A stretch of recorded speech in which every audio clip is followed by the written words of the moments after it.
हमारे एक पड़ोसी देश ने हाल ही में एक कैंपेन चलाया इंडिया आउट का। और उस कैंपेन के बेसिस पे जब वहां के राष्ट्रपति का इलेक्शन हुआ तो उन्होंने बड़ा ही एग्रेसिव स्टैंड लिया इंडिया के अगेंस्ट में। और चाइना के चाइना के बहुत ज्यादा करीब जाने की उन्होंने कोशिश करी। क्या रहा था भारत का रिस्पॉन्स उस टाइम? कुछ नहीं। हमारे प्रधानमंत्री चले गए लक्षद्वीप, बीच के किनारे बैठ गए कुर्सी लगा करके और चाय पीने लगे और अपने टैब को स्क्रॉल करने लगे। It was the ultimate message to the government of Maldives that we can ruin your tourism based economy if we decide to promote our own tourism hotspots. अब इस एनेक्डोट का मैंने जिक्र यहां पे इसलिए किया because the essay that UPSC gave, the supreme art of war, the supreme art of war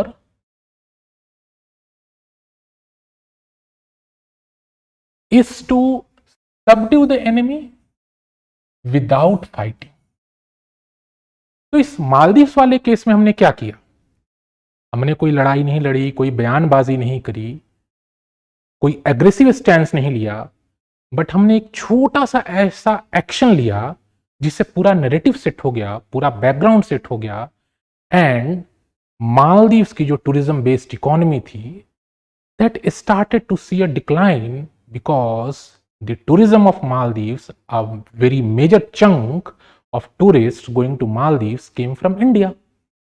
तो it was a kind of एक ऐसा आर्ट ऑफ वॉर था, आप कह लो, ऐसी एक्टिविटी थी, ऐसा एक्शन था जिसके बेसिस पे हमने अपने एनिमी को सबड्यू किया, but we didn't even fight. मतलब लाठी भी नहीं टूटी और सांप भी मर गया। तो दिस वाज द एसे। इस एनेक्डोट के बेसिस पे आप इस एसे को शुरू कर सकते थे, लिख सकते थे। तो क्या है इस एसे के मल्टीपल डायमेंशंस, क्या है इस एसे का एक्चुअल पर्पस, इसी चीज को हम अभी ब्रीफली समझेंगे। तो the supreme art of war, अब ये है वॉर। क्या हो सकता है इसका मतलब? वॉर कुड बी, कह रहा है विदाउट फाइटिंग, मतलब जहां आपने फुल फ्लेज्ड वॉर पे काम नहीं किया। It could B meaning you are not using the brute force, you are not using the brute force, no brute force. It could also mean a kind of conflict management.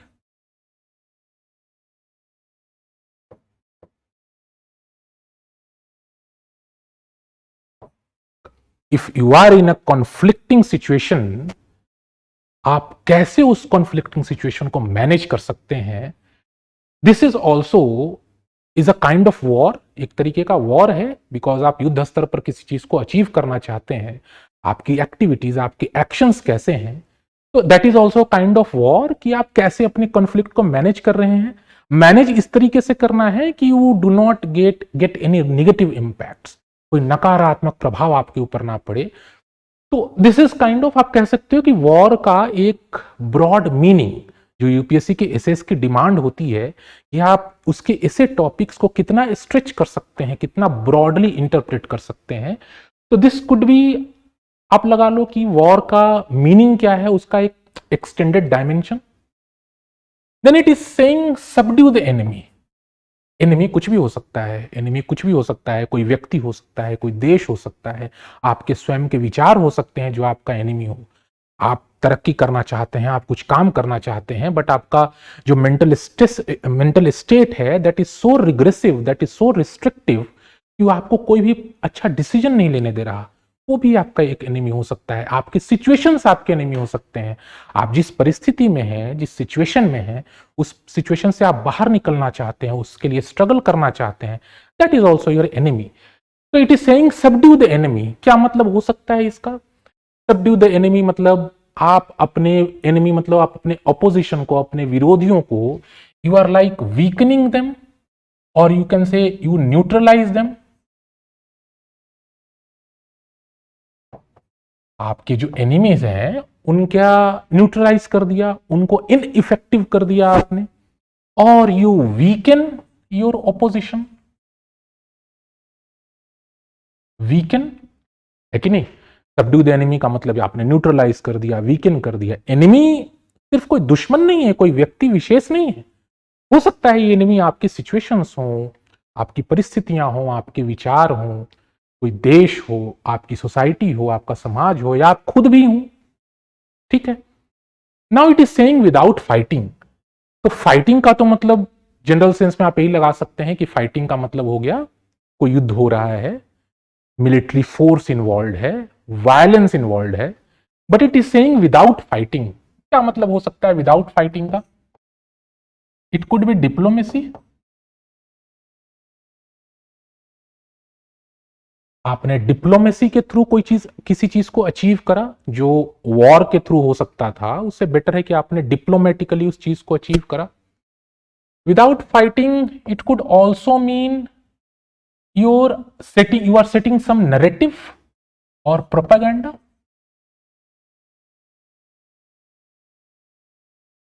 ये भी हो सकता है आपने कोई नैरेटिव सेट किया, आपने कोई प्रोपेगेंडा सेट किया।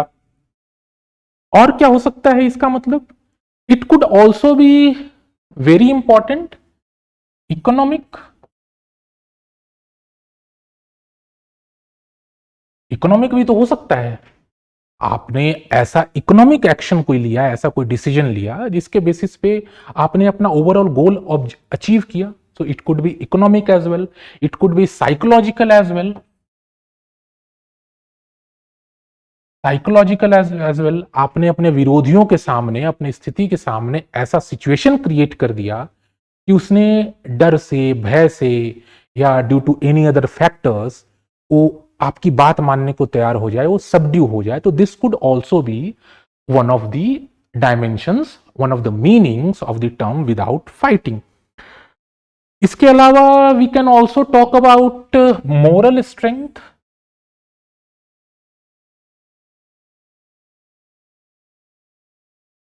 Like we will discuss in a while ki how the Gandhian philosophy of non-violence was a kind of based on the moral strength of non-violence, and how it subdued the British and we got independence. So these are the basic three key terms of the essay, and these are the basic, you can say not basic, these are like broadened dimensions of those key terms.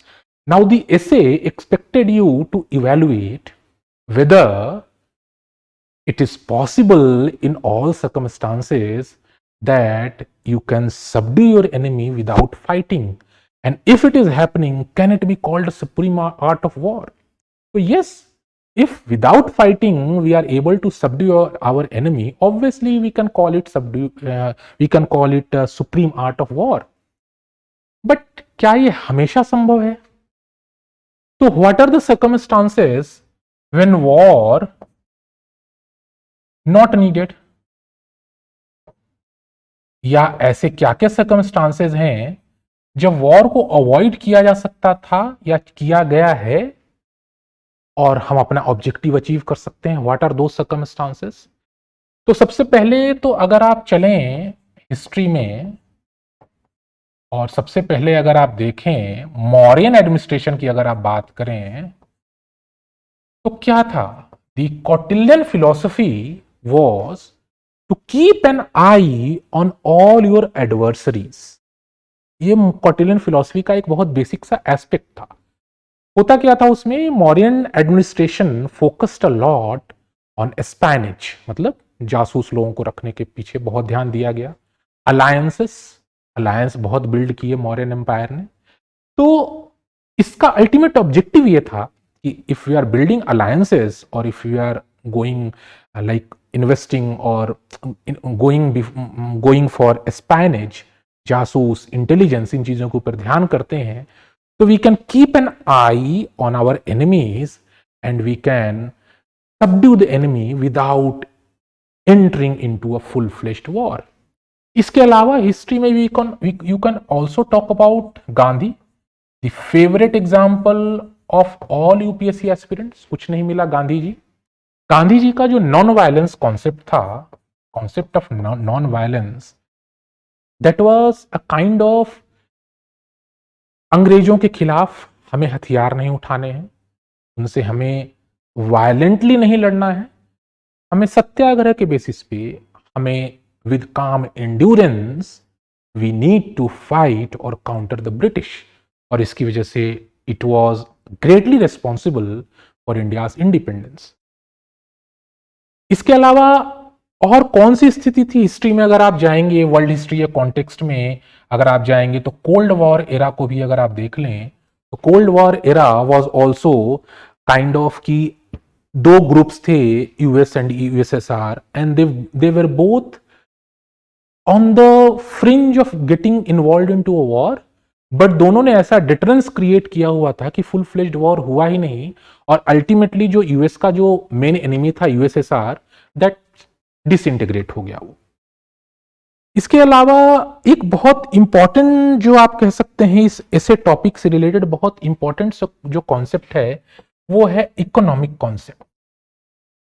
आज अगर आप देखें in very recent times, तो जिस तरीके से US के चाहे कोई भी प्रेसिडेंट रहे हों, जिस तरीके से they keep getting with sanctions, जिस तरीके से सैंक्शंस लगाते हैं, ईरान कुछ कर रहा है उसके ऊपर सैंक्शन लगा दो, रशिया कुछ कर रहा है उसके ऊपर सैंक्शन लगा दो, तो ये सैंक्शंस का गेम क्या है? That is also kind of war.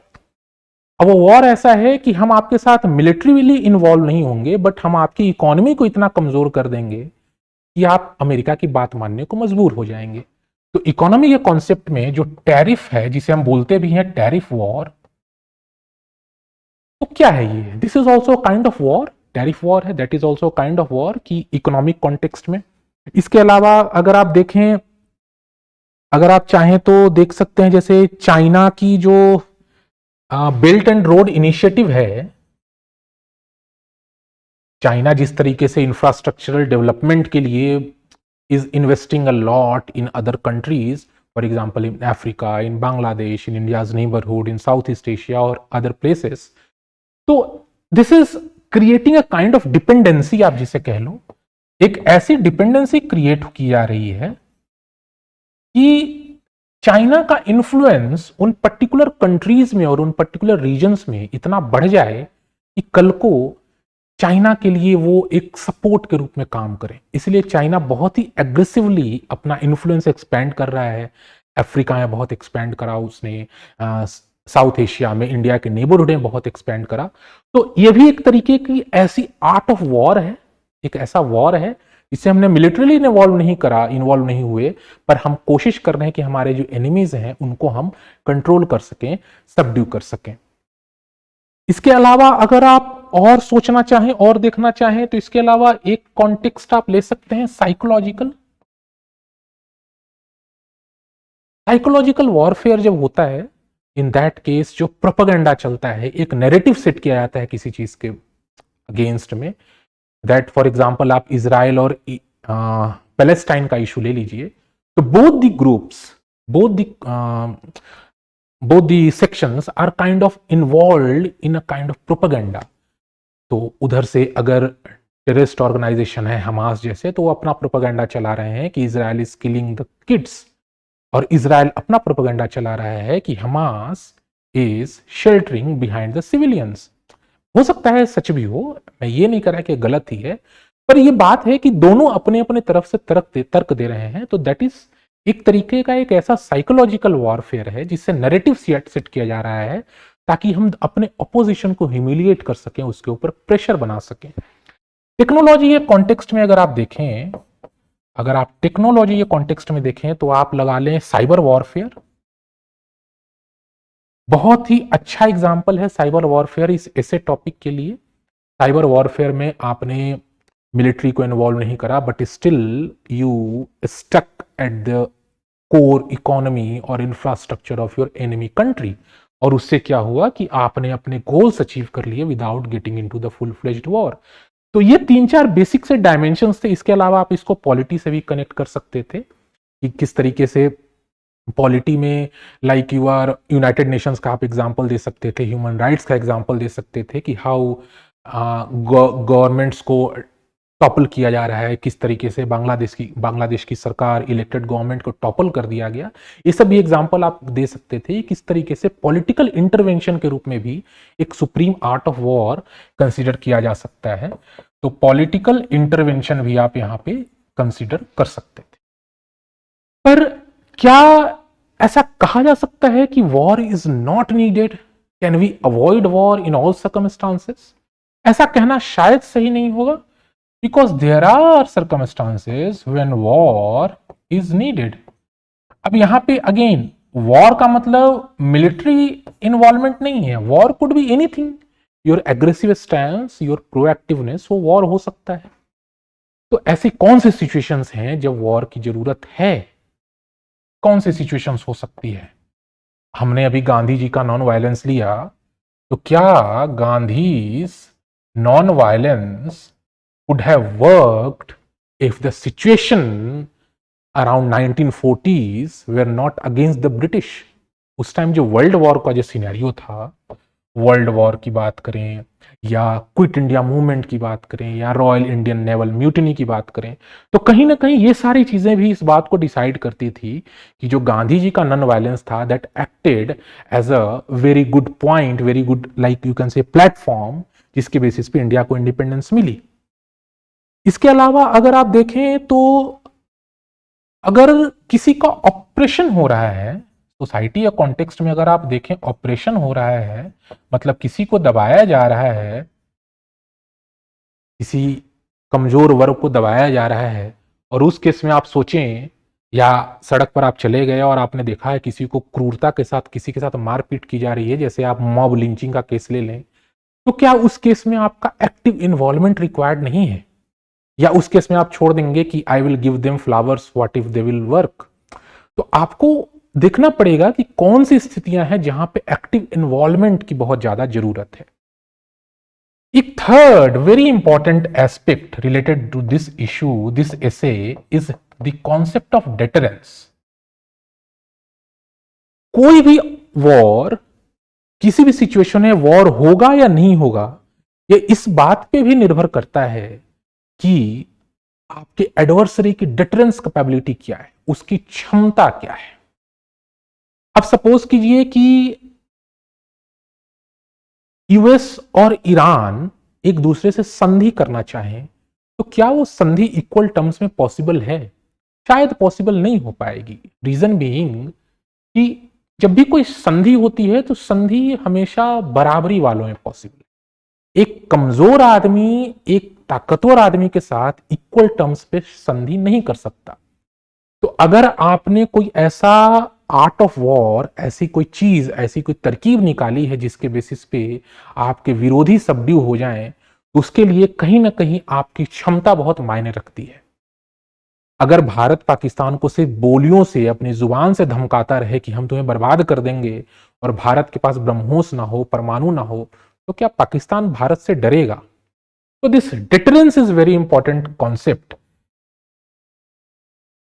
पौराणिक कथाओं में, रामायण में एक प्रसंग है जब भगवान श्री राम लंका जा रहे थे युद्ध करने रावण से, तो उस दरमियान उन्होंने समुद्र से रास्ता मांगा था कि हे समुद्र देवता, आप रास्ता छोड़ दीजिए ताकि हमारी सेना आराम से पार करके लंका पहुंच जाए।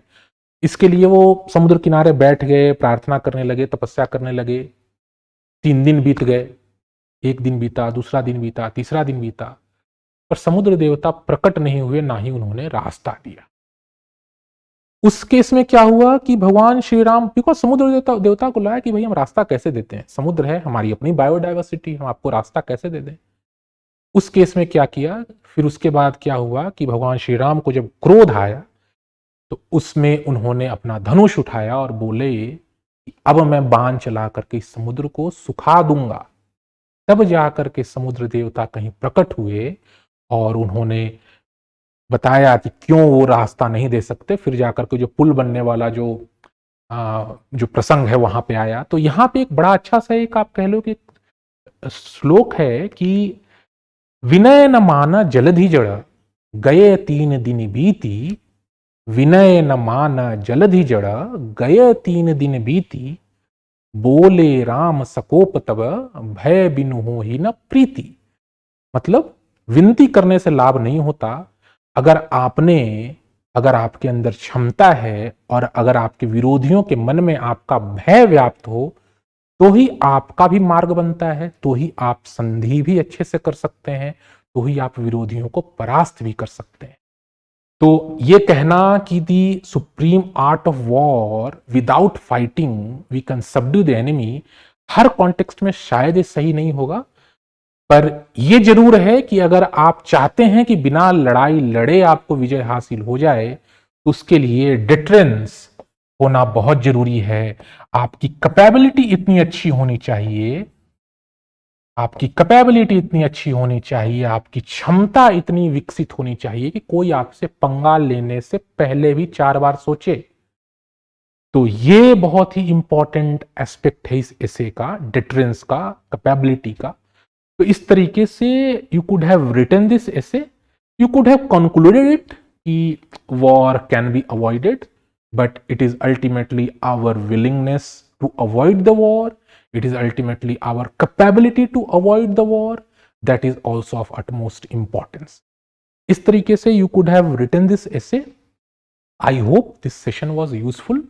See you in next session. Thank you.